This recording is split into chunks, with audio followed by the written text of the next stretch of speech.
Oh, how are you doing? This is a very, very brief lesson, like outline for building a wisdom council. Um, we know that mentors make gains more accessible, and that's what this is really about. So, first, the why of why a wisdom council is actually beneficial. So, creating a wisdom council and building healthy relationships in general, it's a huge part of good mental health. Um, this project, this activity provides inspiration actually for both sides of the equation, whether you're the one receiving the advice or the one giving the advice. And remember that as you learn to lift others up and be a mentor, to other folks. Because right now, this is you receiving advice, but of course, the real impact of this certification course that you're taking is being a mentor to others, right?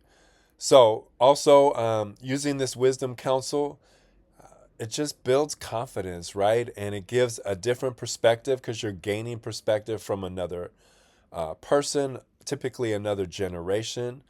And it definitely builds real world skills.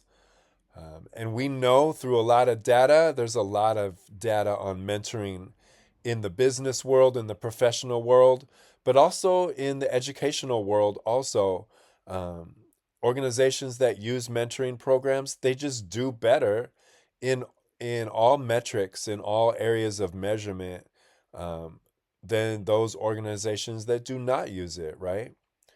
And so by you building kind of like your own mentoring program, this Wisdom Council, you're mimicking, you're doing what those successful organizations are doing.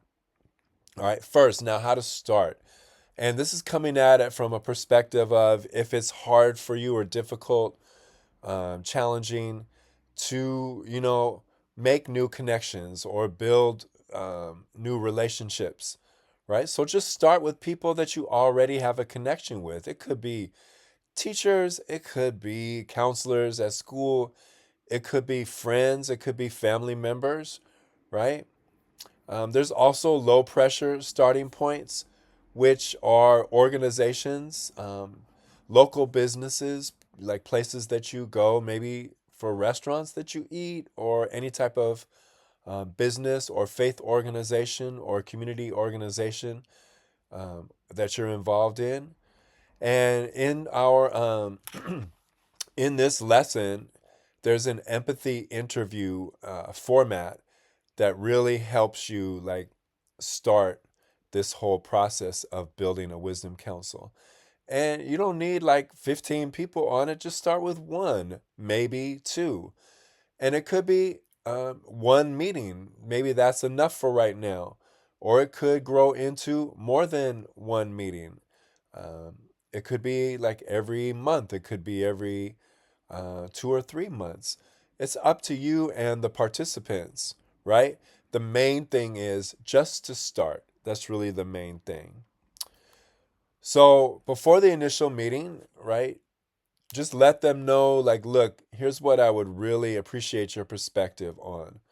And that's sometimes easier than like really trying to dig deep, like right away. Just like, look, I know you have wisdom and intuition on, different topics. This is what I'm interested in. Can you help me, with your perspective on this?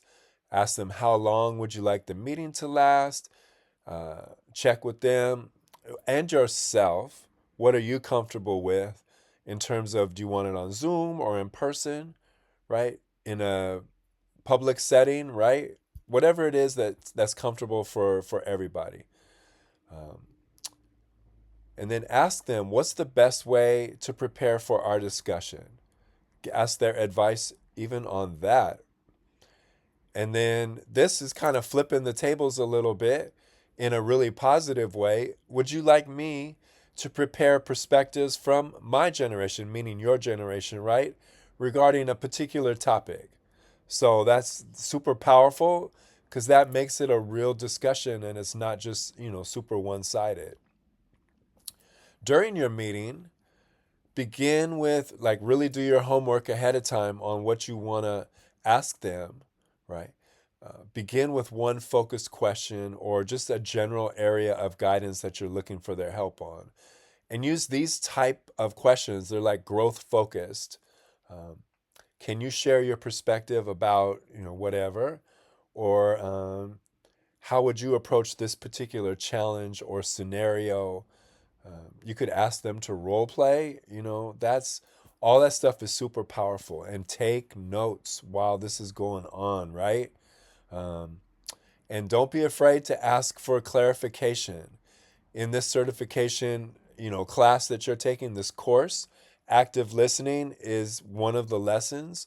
Um, and, that's what you do. Active listening, really quickly, is you just make sure that you're doing eye contact and you're taking notes and you're asking questions for clarification to make sure that you are understanding, and you summarize back to them. You say back to them what they're saying, not every 5 seconds, but after a little bit, just like, so what I hear you saying is da da da da da da da, and that gives them the ability to know that you're understanding, and it keeps you in check to make sure that you are understanding because you're communicating back and forth, right?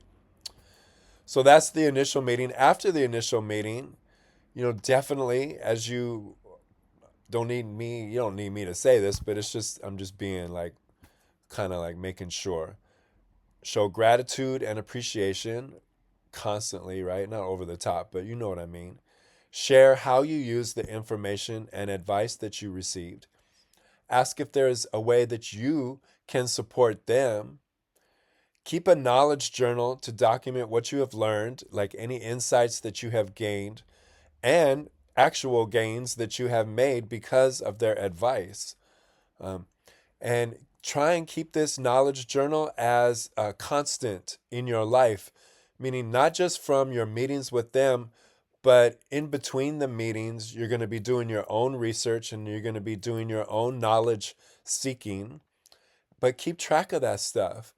1% better every day, gaining like 1% more knowledge, and not just the knowledge, but putting it into practice helps you make these advancements or improvements, like even 1% a day, which seems very small, but 1% a day over the whole year, that's 365 days, right? Makes you 37 times better than when you started, just within 1 year, no matter what the topic is, as long as you're consistent and putting in like real reps, right? Not just like uh, reps that are just doing it because, but like you're actually focusing, like they're focused repetitions, and you're recognizing like the improvements that you're making.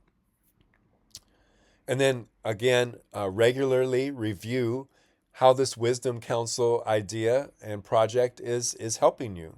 So that's really, what it's all about. You can do it, like I said, with one person, with two or three or more people. The suggestion is definitely to meet with one person at a time. And if you have multiple folks, you want people from different backgrounds, different perspectives. Um, you want people that challenge you in a caring way. Um, right? You want to build this thing. And I mean, you could do full wisdom council meetings, but I think the power is in singular meetings, and because each person has a different, perspective, and no one's talking over each other, or it's just easier to concentrate on one person at a time. All right. I hope that you find this helpful. It's really crucial. It's like a really important skill. And then it's something that you're going to be repeating as a mentor. People will be asking you to be their mentor because you have these skills. All right. Appreciate you. Thanks for taking this course. Peace.